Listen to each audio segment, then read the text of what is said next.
భద్రాద్రి కొత్తగూడెం జిల్లా భద్రాచలం పట్టణంలో ట్రాఫిక్ సమస్యలు తలెత్తకుండా ఫుట్పాత్ చిరు వ్యాపారులకు పట్టణ పోలీసులు ప్రత్యేక కౌన్సిలింగ్ నిర్వహించారు. పట్టణ సీఐ నాగరాజు ఆదేశాల మేరకు ఫారెస్ట్ ఆఫీస్ ఎదుట రోడ్డు పక్కన పండ్లు, పూల వ్యాపారాలు చేస్తున్న దుకాణాల యాజమానులు, వర్కర్లకు ఈ కౌన్సిలింగ్ ఇచ్చారు. ఈ సందర్భంగా పట్టణ ఎస్ఐ శ్యామ్ ప్రసాద్ మాట్లాడుతూ రోడ్డు పక్కన వ్యాపారాలు నిర్వహించేవారు తప్పనిసరిగా నిబంధనలు పాటించాలని సూచించారు. వినియోగదారులు వాహనాలను రోడ్డుకు అడ్డంగా నిలిపి ట్రాఫిక్ కు ఆటంకం కలగకుండా వ్యాపారులు సరైన సూచనలు ఇవ్వాలని చెప్పారు. ఫుట్పాత్ పై నడిచే పాదాచారులకు ఎలాంటి అసౌకర్యం కలగకుండా చూడాల్సిన బాధ్యత వ్యాపారులదేనని స్పష్టం చేశారు.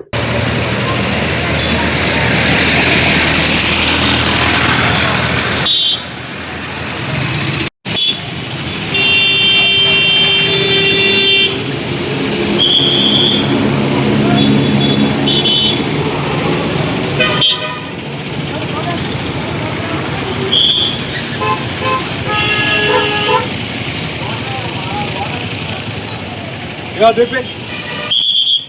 बोर्ड दिया मन हे वाह बोर्ड देख इधर अपना बोर्ड देख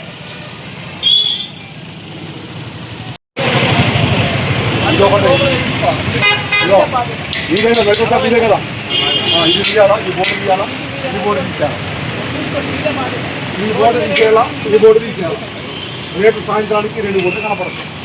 విన్నారా ఈ ఫుట్పాత్ ఉంది కదా ఫుట్పాత్ లోపల వేసుకున్నాం బోర్డు మొత్తం తీపిస్తున్నాం ఇది ఒకటే కాదు విన్నారా మొత్తం తీపిస్తున్నాం లేరా అమ్మ మేము అనగా లేరా పిచ్చినట్టు రమ్మను వచ్చినట్టు రమ్మను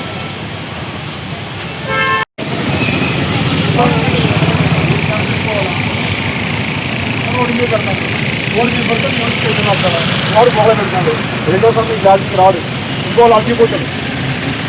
అర్థమైందా అందుకని ఈ 2 బోర్డు తీసేసుకో ఏమున్నా ఫుట్పాత్లో అమలు పెట్టుకో ఈ ఎస్ఆర్ పోయారో మీరు తీసేకపోతే మీరే కానీ చెప్తాను అదనమాట అసలు కూడా పోతుంది